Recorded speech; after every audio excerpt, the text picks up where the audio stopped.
mystery from the 3000 BC First Dynasty tomb of Prince Sabu at the Saqqara necropolis. The disc is made from metamorphic schist, which is extremely difficult to manipulate. Carving an object with this profile would need virtual supernatural skills to avoid splintering and layer separation. This oddly shaped 24-inch diameter disc has been at the centre of debate since its discovery in 1937. What was its function? How was it made? Though it's been attributed to being a vase to display lotus flowers. I'm not buying that. It seems very familiar, yet alien, as if we should know what it is.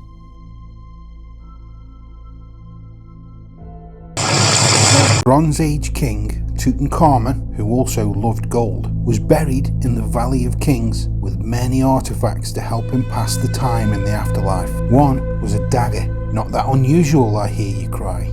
This dagger, however, has perplexed historians and archaeologists. All the other daggers found in this period were of copper or bronze, and this one is made of iron. Not any old iron, but iron from a meteorite. Interesting fact in itself, but more interesting is the fact that the earliest record of iron smelting and forging was hundreds of years after King Tut's death, making it a bona fide mystery. And we love mysteries. One man crazy. In 1818, Mary Shelley penned the Gothic masterpiece Frankenstein. The genesis of this tale is more than likely ancient Egyptian. You see, Osiris was killed by his brother Set, cut up into 13 pieces and scattered across Egypt. Isis then collected up the parts, reassembled them, and brought Osiris back from the dead using electricity provided by the Jed pillars. It's alive. It's alive. Oh, it's alive. It's alive. It's alive. It's alive. Often referred to as Osiris's spine, devices that look just like Tesla coils. The Shelleys were gripped by the trend of the time, Egyptology, and that was probably the inspiration for Mary's classic story. If you don't believe me, go look for yourself with an open mind, and you may find a shocking truth. Get set, go! Mummies. Not just exhibits in museums or a staple of Halloween dress-up. Across medieval Europe up until the 19th century, mummies were ground into powders and used in both medicine and the arts. The mummy powder was used in treatments and medicines and known as mummia, and was thought to bring about vitality, health, and sexual fire. My God, this is an outrage! I was going to eat that mummy! People would even smoke the powder. Turns out it was toxic. Mummy rags were also exported to America to make fine paper, and the powder was used with oils to produce a paint known as mummy brown, used and sold up until the 20th century. The most disrespectful uses, though, was as fertilizers and fuel for steam trains in the expansion of the Cairo to Alexandria Railway. All that history up in smoke.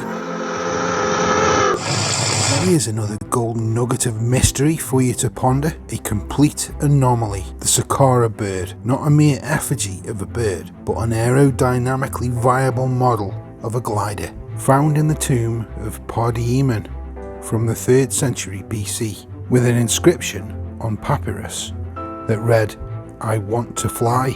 How amazing is that? So many anomalies in our own history. The ancients have been underestimated. Hathor Temple, Egypt, adorned with thousands of curious images, but there are some images there that really light up the imagination. Traditional Egyptologists describe this carving as the aroma of the lotus flower.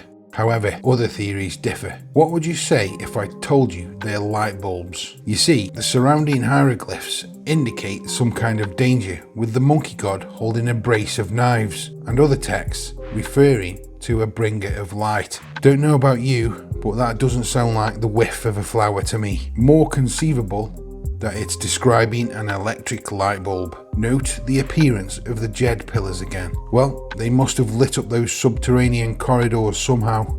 Makes you think.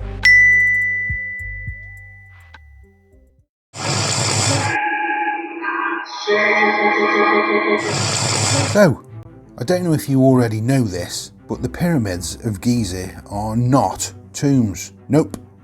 No mummies or writing was ever found within. No king in the king's chamber or queen. And you probably already know that the pyramids have 8 sides, not 4. So they are star-shaped when seen from above. Sort of adds strength to the idea that the pyramids mirror the stars in Orion's belt. But you already knew that, didn't you? This handsome sculpture is Ramesses II at Luxor. And the unusual thing is, it is totally symmetrical. This is craftsmanship beyond compare. Difficult to execute on any level, and in my mind, clear evidence of a method of construction that has been lost in time. What are your thoughts? Please leave them in the comments.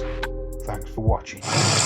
Egypt is home to some of the world's most enduring mysteries. The Great Sphinx and the Temple of Luxor, for example. But the Serapeum of Saqqara is nothing short of mind-blowing. Discovered in 1850 by Auguste Mariette, deep beneath the surface of the desert, a subterranean complex with a passageway 800 feet long, with alcoves carved into the limestone rock, with 24 huge stone sarcophagi, each one 13 foot long by 8 foot wide and 10 foot tall. How did they get these giant 95-ton polished granite boxes down there? And what is their purpose? Traditional Egyptologists say they were for the apis-bull, which is sacred, but only one had animal remains in it. All the others were empty, and to this day, no one can agree how old they are.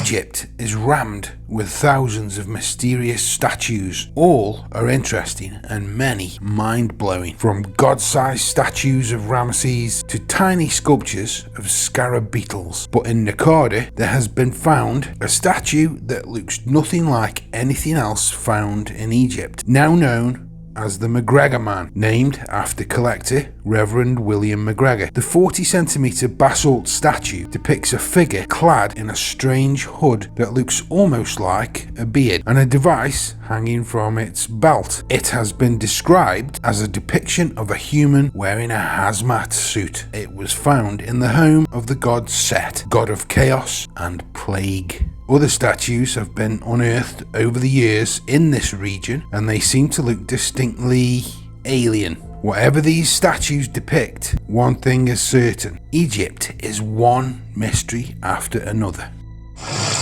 Mastery demonstrated in the hieroglyphic carvings at Karnak has long baffled researchers and archaeologists. The exquisite detail and uniformity on colossal stone surfaces pose a significant enigma, as it seems almost impossible that such intricate, beautiful work could have been accomplished using only simple tools available during that era.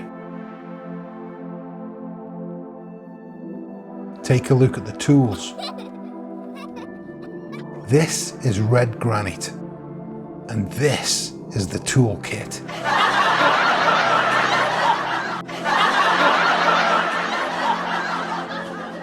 I don't think it adds up. This magnificent black granite cube statue is the healer Jedor, who was keeper of the Temple of Horus. The small figure at the front, standing on crocodiles, holding snakes and other wild animals, is a child deity whose name I can't pronounce, forgive me.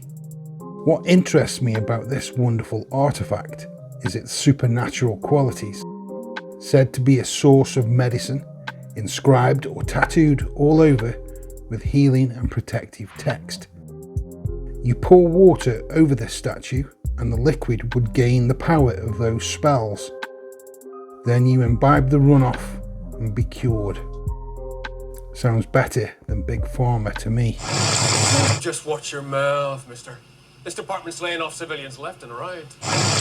The Egyptians were the originators of many things, from architecture, art, medicine, and of course, beer. But they were also responsible for the darker things, vampires. One of Ra's servants, called Sekhmet, a cat-headed humanoid creature, was given the task by Ra to come to Earth and destroy the mortals who were against him. During the slaughter, Sekhmet tasted the mortal blood of humans and became so deranged by the taste that she went on the rampage and almost killed all the mortals in Egypt by drinking their blood. But Ra tricked her by flooding the Nile with red-coloured alcohol, and she drank so much she fell into an alcoholic coma. Worshippers to this day colour their booze red. Was this the first recorded instance of vampirism?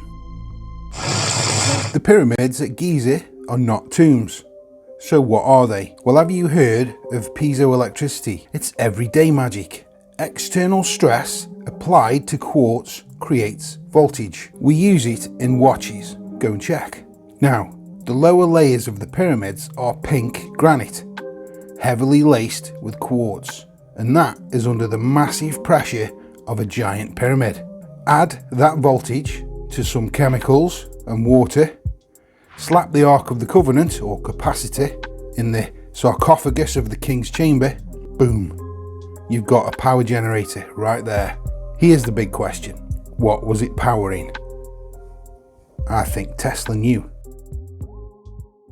It doesn't appear armed, wearing sunglasses. I don't like this one. In Brisbane Water National Park, Australia, there is an enigma called the Gosford hieroglyphs. Two huge walls are covered in carvings which have been identified as Egyptian in origin. The carvings tell of a prince called Nefertiru who came to the area by sea and was killed by snakebite and buried at that location. These hieroglyphs have been identified by the National Library of Cairo as being Proto-Egyptian, dating back 4,600 years ago. This coincides with the reign of Nefertiru, about 2600 BC. Added to this strange fact is the appearance of boomerangs made from ironwood in collections of Egyptian treasure, and also carvings on temple walls showing Aboriginals wielding boomerangs. So who discovered Australia? Step aside, Captain Cook. In a world rich with historical and uncharted mysteries, the appeal of pyramid power continues to charm the curious mind. It's important to keep an open and inquisitive perspective when exploring the unexplained phenomena, just like Alexander Golod, a Russian scientist and engineer known for his work on pyramidal structures and their purported energy-related properties. He is the creator of several pyramids, including the Golod Pyramid, located in the Moscow region. It gained attention for its unconventional design at 150 foot and made of fiberglass, and claims to possess unique energy properties, suggesting that they can have a range of effects, such as preserving food, purifying water, and potentially benefiting human health. Of course, it does require vigorous empirical substantiation, but just to let you know, the Russian Air Force saw a large energy field on radar a mile above Golod's pyramid. Stand by. Information to follow. After this short break, till then, don't you go changing.